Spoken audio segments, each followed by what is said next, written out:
So the problem with this whole thing, if you ask me, is that you would think that they could mention other reasons that people are flat earthers.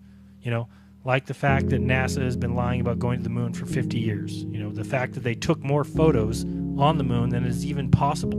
Even when you multiply it out by the amount of people on the moon, the amount of time they were on the moon, you take all the images, take in the time that they were on video that we know of, and they would have been taking photos at a rate of like 1 every 10 seconds the rest of the time they're on the moon. Completely and totally impossible.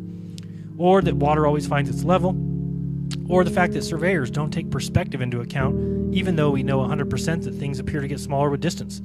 Or that we can see Canigoo from 1,000 feet high when it's 175 miles away. I mean, we can either admit what we see, or we can trust men who tell us that we actually don't see the mountain chain, that you see the sun and the moon cause mountains to rise a few thousand feet, displaying themselves perfectly for you at the horizon line. Or they don't mention the Chicago skyline, where the globe calls for the buildings to be hidden completely. But we can look at the Skunk Bay footage, the time-lapse footage, and see how weather affects our views of distant shores and how atmospheric effects can account for everything that we see and everything that we can't. Or how they explain our observations without assuming the Earth is a giant ball in space, just like density and buoyancy can completely explain gravity. And the only thing they can't explain, of course, is how the Earth became a sphere. No, gravity, this unseen force, must exist because everything must pull to the center. It's required by the model that has been built on for hundreds of years.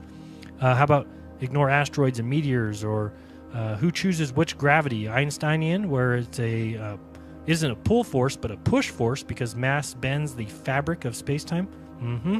Or is it Newtonian gravity? Which one are we actually looking at? Don't mention that NASA trains in a pool, as if this training was anything like space, with somebody swimming behind you carrying all your cords and handing you all your tools. If that doesn't happen in space, why the hell would we practice like that? I don't know. It doesn't make any sense to me. How about the idiotic design of the ISS, that no engineer would ever put every operating cable and control and cord and multiplexer, demultiplexer, all of it they put on the outside of the craft? It makes no sense. It's actually embarrassing to think that any engineer would come up with that design. The impossibility of it, or that it's maintained and cleaned by a 3-person crew. I mean, that is ridiculous. The amount of cleaning and dusting and everything else that would need to be done on that, and the seal protection, and it's just not there. If they get a leak because they're little O-rings, well, you got a leak. Then you do a spacewalk, I guess. Don't mention the $53 million a day. That might be a little bit too much for people to grasp. Like, what do you mean? Who gets $53 million a day? NASA does. What do they do with it? I don't know. Launch rockets about once a month into the sky. They go pretty. And then they do a sonic boom from the sky, and people like Red's Rhetoric have an orgasm. Oh, that's the only thing I really noticed. Let's see. We don't mention that there's no cameras on the moon looking back at Earth, because if we can get to the moon so easily, we can put all these robots there, and we can put the LRO to go around and take pictures. We can do all that. What a godsend it would be to sit a camera on the moon, face the Earth. There would be no more questions about eclipses. We could show it in all the schools, but they don't have it. Wonder why. How about the fact that there's no 24/7 video feed of the Earth from the craft that's in orbit of the Earth? Nope. It's on the dark side sometimes, so we got to shut off the cameras. Otherwise, we'd have to beam them off satellites back to Earth. Whew, that'd be way too hard. Don't mention that there's boats over the horizon. Big mistake there, but it wasn't mentioned by IFL Science. Yeah, the fact that, hey, when boats go away, they disappear behind what looks like the horizon to your eye. Pull out your camera, zoom in, and there's the boat again. Yeah, imagine that. It didn't actually go over any curve, did it? They don't mention that. Yeah, leave out the idea of plane flights that make no sense on the globe, ones that travel from southern South America up north to, say, Frankfurt, and then down to Dubai, or down to Johannesburg. Don't mention any of that. That might make people look into it. How about the lack of undersea cables from Australia or New Zealand to South America, or the lack of cruises between the same two places? They don't mention that at all. Don't mention the Earth.NullSchool site removed the AE map once people started to catch on to the fact that everything made sense on the AE map. They didn't mention that, did they? They didn't mention that the jet streams on a flat Earth make sense versus the supposed 300 mile per hour easterly jet stream in the south that is spinning 300 mile per hour faster than the Earth in the direction that the Earth spins.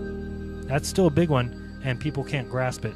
Take a basketball, spin it on your finger, and then realize if that was the Earth, that there has to be a wind going in the same direction as the Earth, 300 miles per hour faster than it. Does that make sense to anybody?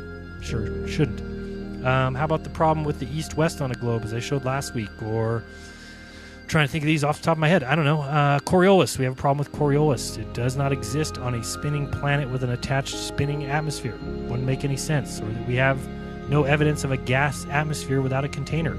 Or no proof of a 93 million mile distant sun. Look at my video called Scaling Indifference, telling us that we can adjust the sizes and distances and the observation remains the same from Earth because it remains the same angular size. Or the idiots like Brian Cox, who actually said, and I quote, "Nobody in human history, as far as I know, has thought that the world was flat." Let me say that again. This is a quote from Brian Cox, cosmologist or physicist or theoretical jackass, whatever one he is, said, and I quote, "Nobody in human history, as far as I know, has thought that the world was flat." So I guess Brian Cox in his college education may have missed when they talked about the Babylonians. Did he miss when they talked about the Egyptians? Oh. How about names like, I know these are rare, you may have never heard of the Mayans. I don't know if you've heard of them. How about the Hebrews? How about the Incas? How about the Navajo? How about the Norse? How about the Hindu? Nobody in the history of human history has, as I know, has ever thought the world was flat. That is a jackass statement if there ever was one. But or they tell you that you can easily see the 240,000 mile distant moon, which is a joke in and of itself. Even though the inverse square law tells us that the light on the moon would be about at 1,000 miles from the moon. The light of the moon should be 65,000 times as bright as it is from Earth. Give me a break. It's impossible. Go watch the moon landing films and tell me those guys are standing on something that is 65,000 times as bright as we see it from Earth. No frickin' way. It's a lie. It's all a joke. So, you can get into, there's so many more. They didn't bring up the Foucault pendulum, which of course is their proof of the Earth spinning when it wouldn't even possibly work if the atmosphere moved along with Earth. Think, people. Use your heads and think, if there's an atmosphere sitting on a spinning Earth and the Earth is spinning and the atmosphere is moving with the Earth, then there is nothing that would be affected on the Foucault pendulum. Please use your head. Please don't just trust people who try and tell you that they know what they're talking about, because guess what? They don't. So I just wanted to go over that video real quick. I want to check out some of my SAO COM 1A mission footage that I just filmed of this rocket launch from SpaceX down at Vandenberg. Other than that, thank you all for joining me, trying to keep it quick and to the point. Get those out there just so you can realize that those 7 things are just meant to keep you from looking further into it, which is up to you. Again, you can believe the lie if you want. You can be done. You can say, I live on a ball spinning in space with endless planets and endless stars and the endless universe and endless galaxies. And you can believe all that. Go to bed. Have a good night. That's all you have to do to believe a lie. Or you might have to look into it a little bit. You might have to start digging to see that we've been lied to on a mass level. So I appreciate everybody so much for watching. Thank you so much. If you want to become a patron, you can go to patreon.com/Jaronism. That'd be awesome. Join the crew over there. Appreciate all my patrons so much. You guys are awesome. Thank you so much for all that you do for me. Thank you a ton. Also, if you want to help me out in an easy and cheap way to support this channel, you can go to Jaron. Sorry, that's wrong. You can go to j.mp/JaronAMZ. All you have to do is type that in before you shop at Amazon, then do your normal shopping. You pay your regular price, and I get a percentage to help me make more videos. So if that's good for you, you can do that. If you hate me and rather I didn't make any videos, I've got a suggestion for you.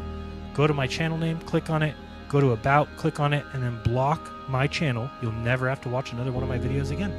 How happy are you? You live on a ball, nobody's questioning it, you can continue in Fantasyland for as long as you want, and you can buddy up and be best buds with I Frickin' Loathe Science, the coolest website ever for idiots, basically, who love science. And they love it so much because it means they can just be lazy asses and don't have to ever look into anything, because science already knows. They've already proved it. Men, a long time ago. They did it. So, other than that, I appreciate you guys watching and remind you always to do your own research, because if you do, you'll never again believe what you've been taught. Other than that, nothing else. We'll see you next time. This has been Jaronism, and until next time.